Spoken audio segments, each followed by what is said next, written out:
Synopsis and critical review of my Ikaria, how the people from a small Mediterranean island inspired me to live a happier, healthier, and longer life by Spiri Tsintziras. My Ikaria, how the people from a small Mediterranean island inspired me to live a happier, healthier, and longer life is a thoughtful blend of memoir, travel narrative, cultural exploration, and lifestyle reflection. Rather than functioning as a conventional diet or nutrition book, Spiri Tsintziras uses her personal journey to reconnect with her ancestral homeland of Ikaria to examine why this small Greek island has become internationally renowned as one of the world's blue zones, regions where people enjoy unusually long, healthy, and active lives. Unlike many longevity books that concentrate almost exclusively on nutrition or biomedical research, Tsintziras adopts a deeply human approach. She seeks to understand not only what Ikarians eat, but also how they live, work, interact, celebrate, and age. Through conversations with villagers, observations of everyday life, and reflections on her own experiences, she gradually uncovers the values and habits that appear to underpin the island's remarkable longevity. The book begins with the author's desire to rediscover her Greek heritage and better understand the stories she heard growing up about Ikaria, the birthplace of her parents and grandparents. Like many members of the Greek diaspora, Tsintziras finds herself balancing the demands of modern urban life with a longing for a slower, more meaningful existence. Her return to Ikaria becomes both a physical journey and a personal exploration of identity, family, and well-being. As she settles into island life, Tsintziras introduces readers to the landscapes, traditions, and people that define Ikaria. Rugged mountains, olive groves, vineyards, terraced farms, and small villages provide the backdrop to a community where life unfolds at a pace very different from that of most industrialized societies. The island's relative geographical isolation has preserved many traditional customs, creating a culture in which relationships, hospitality, and community remain central. Food naturally occupies a prominent place throughout the narrative, but it is never treated in isolation. Tsintziras describes simple meals built around seasonal vegetables, legumes, wild greens, beans, potatoes, whole grains, herbs, olive oil, and locally produced cheese. Fish is eaten in moderation, while meat is reserved largely for festive occasions. Fresh fruit, nuts, and herbal teas are consumed regularly, and many ingredients come directly from home gardens or neighboring farms. Rather than promoting complicated recipes or expensive health foods, the author celebrates the simplicity of traditional Mediterranean cooking. Meals are prepared from fresh ingredients, eaten slowly, and shared with family, neighbors, and friends. Food becomes an expression of generosity, belonging, and cultural identity rather than merely a source of nutrients. One particularly engaging aspect of the book is its vivid portrayal of everyday Ikarian life. Elderly residents continue gardening, farming, walking, baking, and participating in village celebrations well into their 80s and 90s. Rather than withdrawing from society after retirement, older adults remain active contributors to family and community life. This ongoing sense of purpose emerges as one of the recurring themes of the narrative. Tsintziras also explores the importance of social connection. Readers encounter extended family gatherings, communal meals, religious festivals, local music, and spontaneous celebrations that strengthen interpersonal relationships. Loneliness, increasingly recognized as a major public health concern in modern societies, appears comparatively uncommon within traditional Ikarian communities. The author suggests that these strong social bonds contribute as much to longevity as dietary habits.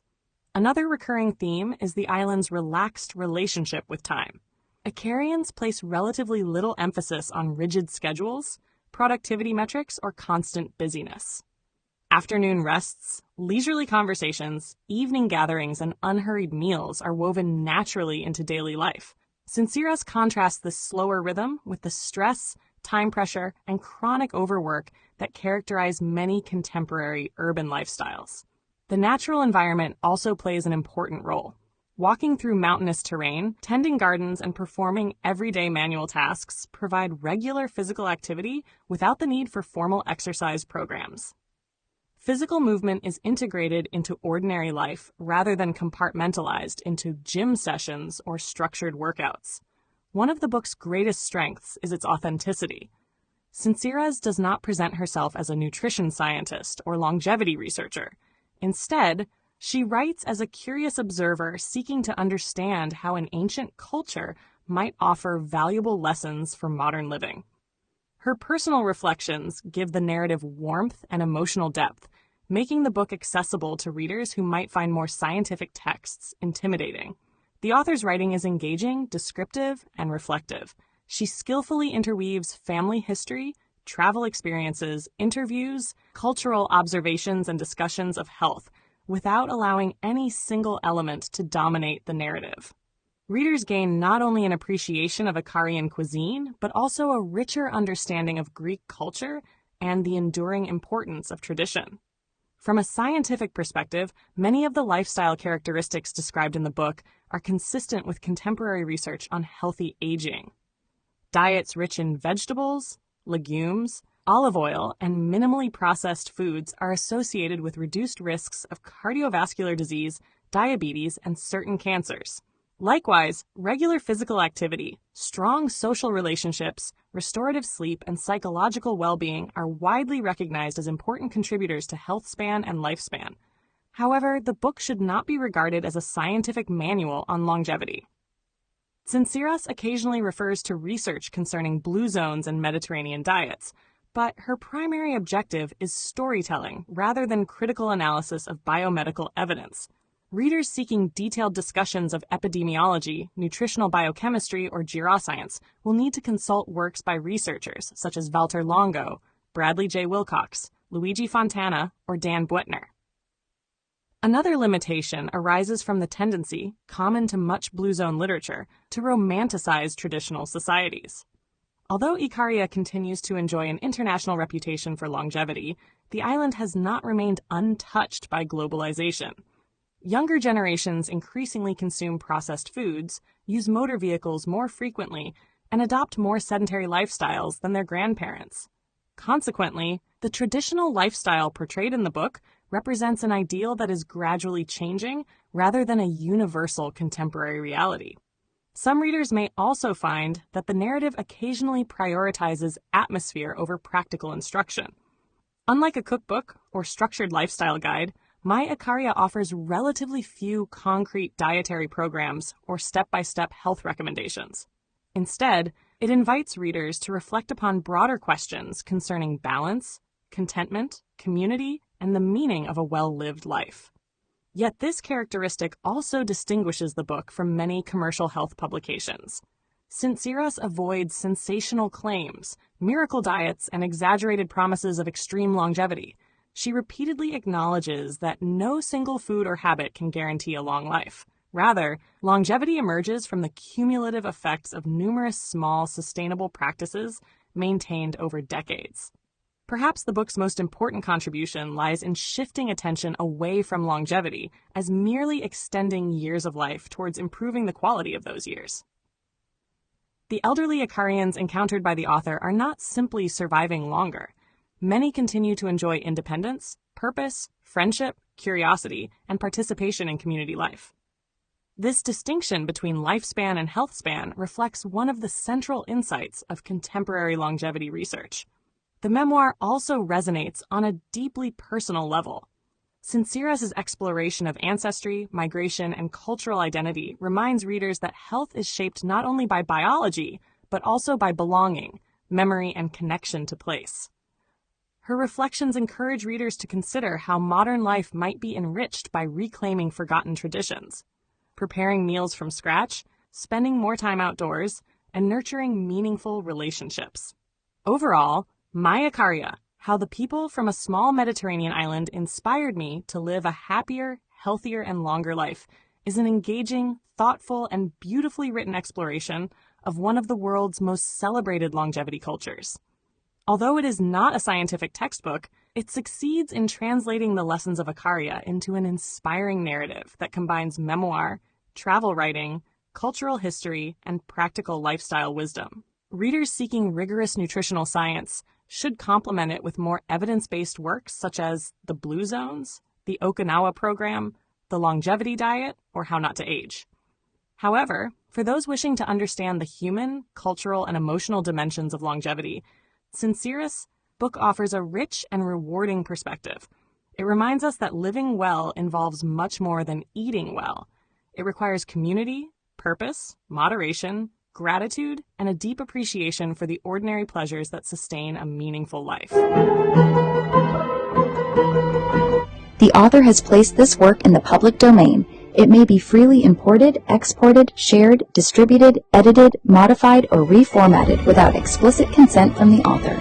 As a visually impaired person, the author asserts his rights under the Marrakesh Treaty to facilitate access to published works for persons who are blind, visually impaired, or otherwise print disabled. 2013, wipo.int. August, it'll go up to 200 ringgit.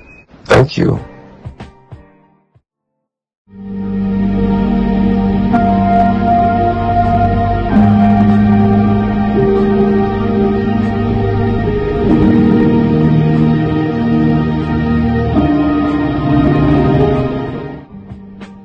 How to attend Aislan Adnan's Meet the Author luncheon at the Hungry Tapir, 135 Petaling Street, Kuala Lumpur. Short walking distance from the Pasar Seni MRT LRT station. From 12:30 hours, Saturday, 5th September 2026. Step 1. Download all my 30+ books on nutrition for free from Z Library using this URL.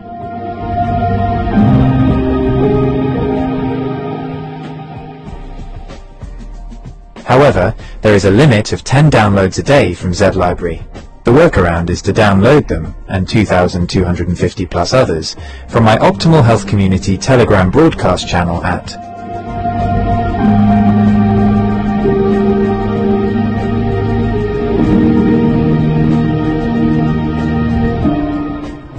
EPUB Electronic Publishing.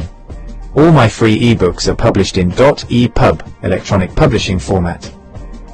If you are still living in the dark ages and only know .pdf, portable document format, and never heard of .epub, don't worry. You are about to have a mind-blowing experiential learning journey. If you use an Apple device, .epub files open in the Books app. If you are an Android user, use Universal Book Reader or a similar app. If you need further instructions on how to read .epub documents, just ask your favorite AI app to teach you. If you have never used an AI app before, start with Grok, Gemini, or ChatGPT.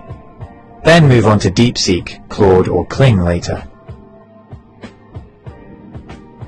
Step 2. I have put all my books in the public domain, and you may share them freely. In fact, I strongly implore you to do so. Viralize them, make sure they reach every person who needs the knowledge contained in them. In Malaysia, the most recent data from the National Health and Morbidity Survey 2023 shows that 21.8% of adults are obese and 32.6% are overweight. This means the total combined rate is 54.4% of adults. Scary huge percentages of Malaysians are diabetic or suffer from other non-communicable diseases, NCDs. To be specific, in Malaysia, about 15.5% of adults have chronic kidney disease, CKD, up from 9.1% in 2011. Around 21.4% of adults aged 30 and above are at high risk of cardiovascular disease, CVD. Among older adults, about 8.5% have dementia, equating to roughly 260,000 people as of 2022. A nation is only as strong as its human capital. How strong can a nation be if more than half its population is fat, sick, and nearly dead? Of what good can you be to your family if you are fat, sick, and nearly dead? You owe it to yourself to be the best version of yourself that you can possibly be. Step 3. Read the books, follow whatever advice that makes sense to you. If something doesn't make sense to you, or causes cognitive dissonance, you can ask me clarifying questions on the 5th of September. Also, be prepared to report on the 5th of September what improvements in your health you have noticed. So far, one person has seen her total cholesterol level drop from always above 5 to 4.6. Another has resolved a chronic constipation issue. I have written 2 books on human stool classification and stool analysis. Another person who wakes up every morning with a white layer of mucus on her tongue for more than half her life now wakes up with a clear tongue. Step 4. Make the minimum donation by the required dates. The longer you prevaricate, the higher the minimum donation gets. Minimum donation per pax.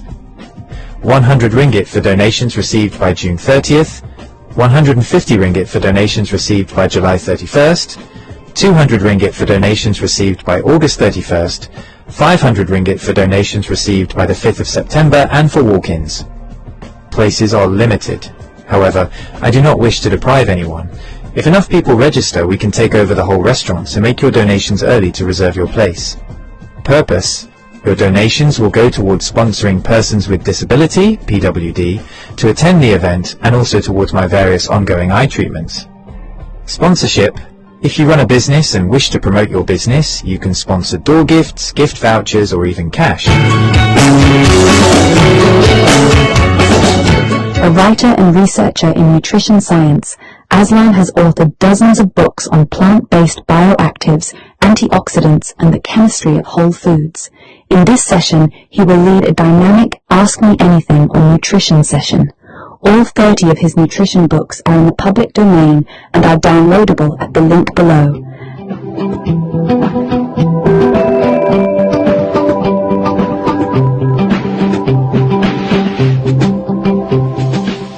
Attendees must read these books in advance and come prepared with their questions.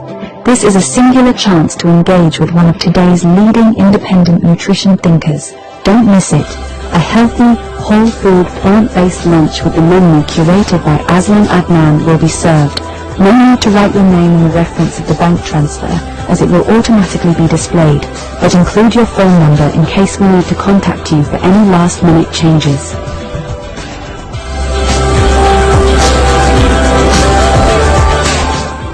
We will also celebrate Aslan's 68th birthday.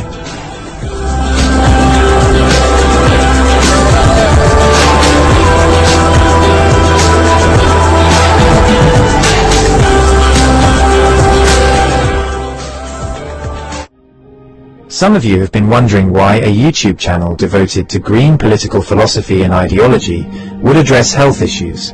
The stark facts are these. Data from the National Health and Morbidity Survey in Malaysia 2023 shows that 54.4% of adults are either overweight or obese, with 32.6% classified as overweight and 21.8% as obese. Abdominal obesity, per Roy, was also reported at 54.5%. Compared to 2011, the combined prevalence of overweight and obesity has increased from 44.5% to 54.4%. According to the same survey, 15.6% of adults in Malaysia have been diagnosed with diabetes, kencing manis. Additionally, about 21.4% of Malaysian adults aged 30 and above have a high 10-year calculated risk of developing cardiovascular disease, CVD, sakit jantung. In Malaysia, precise prevalence data for diagnosed CVD is somewhat limited. Data from 2010 to 2021 indicated that 16.6% of all registered deaths were due to CVD. A 2015 survey found that 14.1% of working-age adults had diabetes, 24.5% had hypertension, and 45.9% had high cholesterol. The World Heart Federation also noted in 2022 that around 11% of deaths in Malaysia are linked to CVD. In 2011, the prevalence of chronic kidney disease, CKD, sakit buah pinggang, was 9.07%. A nationwide study in Malaysia in 2018 estimated that 15.48% of adults, over 5 million people, have CKD. It really is alarming. These numbers are striking, especially when you consider how rapidly they have grown over just a decade. It is a massive public health challenge. In light of these statistics, the implications for nation building and capacity building are stark. What value does a nation have if more than half its population are fat, sick, and nearly dead?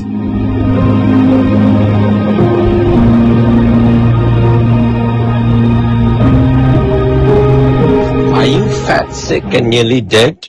Well, if you think you're overwhelmed, you don't know where to start with this book. And then as you progress, you can, go deeper, take a deep dive into the other books. And if you want to meet me to discuss what you've read in the books, you have a chance in September to do so. However, there are 5 places already been taken up, and there are limited seats, so the sooner you register, the sooner you'll reserve a place for yourself. Attendance is by donation, so details are in the video.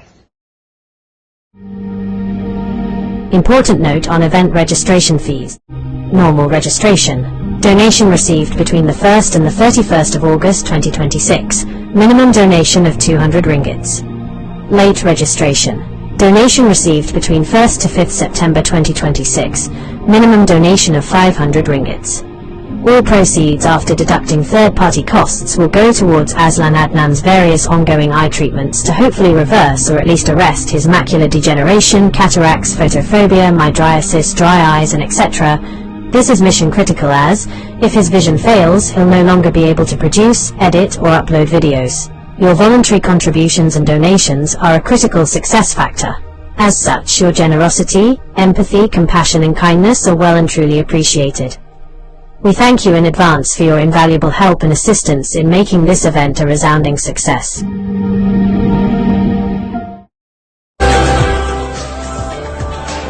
About the author.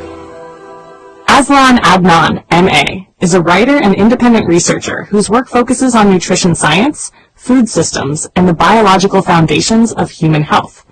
His writing examines how natural foods contain complex compounds that interact with human physiology in ways that may support long-term well-being. He has a particular interest in plant-based bioactive compounds such as polyphenols, carotenoids, flavonoids, and other phytochemicals found in fruits, vegetables, herbs, spices, algae, and fungi.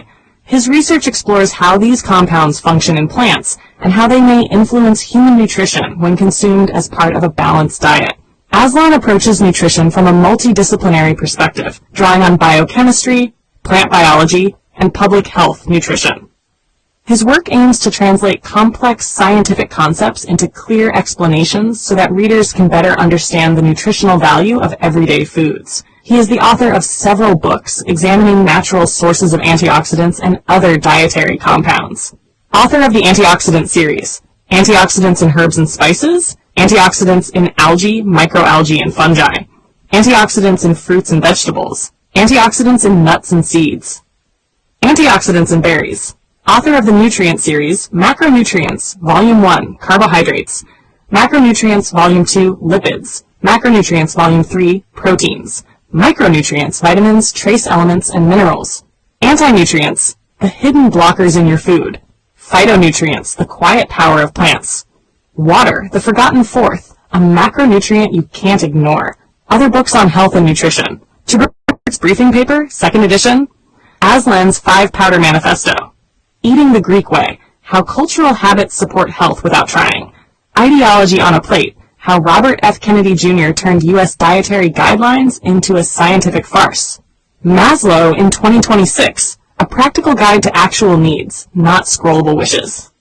These works form part of an ongoing series exploring the chemistry, biological roles, and nutritional significance of bioactive compounds in plant foods. Through his writing, Aslan advocates a practical food-first approach to nutrition. His work emphasizes whole foods, dietary diversity, and balanced eating patterns, rather than reliance on isolated nutrients or supplements. He holds a Master of Arts in International Business and Management from the University of Westminster in London, and writes extensively on nutrition science, health, and food-based approaches to long-term well-being. Aslan Adnan, the quiet revolutionary of real food writing. Aslan Adnan, M.A., is a Malaysian polymath who spent decades turning food into philosophy. Raw, unfiltered, no hype. You won't find him pushing superfoods or miracle diets. He dissects what actually works. Whole plants, spices, microbes, and the quiet chemistry that keeps bodies humming. With over 30 books, self-published, shared freely on Z Library, Facebook groups, Telegram channels, Aslan's output is prolific. Part manifesto, part manual. Early works like Spring Has Sprung, a psychological thriller, and travelogues On the Road to the East Coast reveal his roots in journalism, advertising, and storytelling. But nutrition became his mission. Educated with a Master of Arts in International Business and Management from the University of Westminster, London, he taught at the School of Management, Royal Holloway, London, while pursuing doctoral research in business strategy and environmental management, specializing in the international timber trade. That academic backbone, rigor, systems thinking, sustainability, bleeds into his food writing. No fluff, just evidence. The core series, the Macronutrients Trilogy, Volume 1 on carbohydrates, glucose, fiber, metabolism, Volume 2 on lipids, fats, omega-3s, inflammation, Volume 3 on proteins, repair, enzymes, muscle. Then micronutrients, water, and anti-nutrients, the plant world's double-edged sword. Anti-nutrients are naturally occurring compounds in whole foods, phytates, oxalates, lectins, goitrogens, that can bind minerals, block enzymes, or mess with absorption. They evolved as plant defenses, but in us, they steal iron from spinach, calcium from kale, or spike gut irritation from raw beans. Variety wins. 30 plants a week, not monodiets. Raw's romantic, but cooked smarter. Add spice blends like Aslan's 5-powder manifesto, turmeric mixes for real anti-inflammation, and you've got a library that says, eat wide, not weird. Why release it all into the public domain? Because knowledge isn't currency. It's oxygen. Aslan watched corporations gatekeep health, paywalls on papers, patented supplements, proprietary blends that hide what works. He refuses. His books aren't for sale. They're for spread. No DRM, no ads, no ego. Just files anyone can download, print, share. He says it plain. If one person in a kampong swaps white rice for brown or steams kailan instead of boiling it, that's the win, not royalties.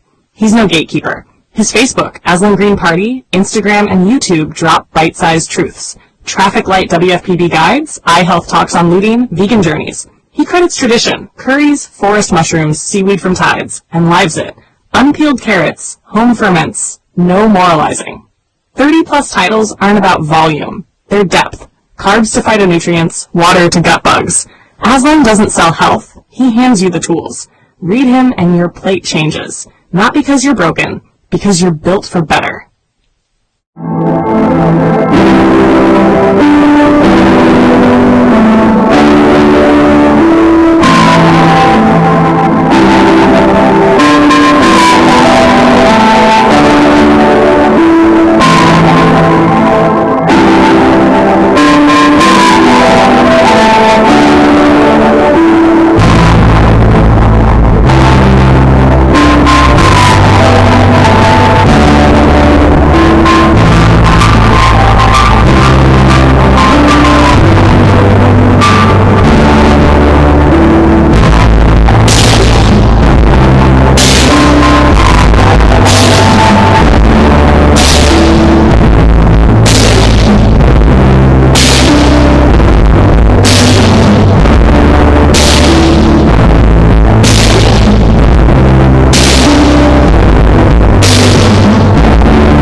Don't forget to hit that subscribe button to show your support. Share your thoughts in the comments below. Don't forget to like this video and subscribe to our channel to show your support.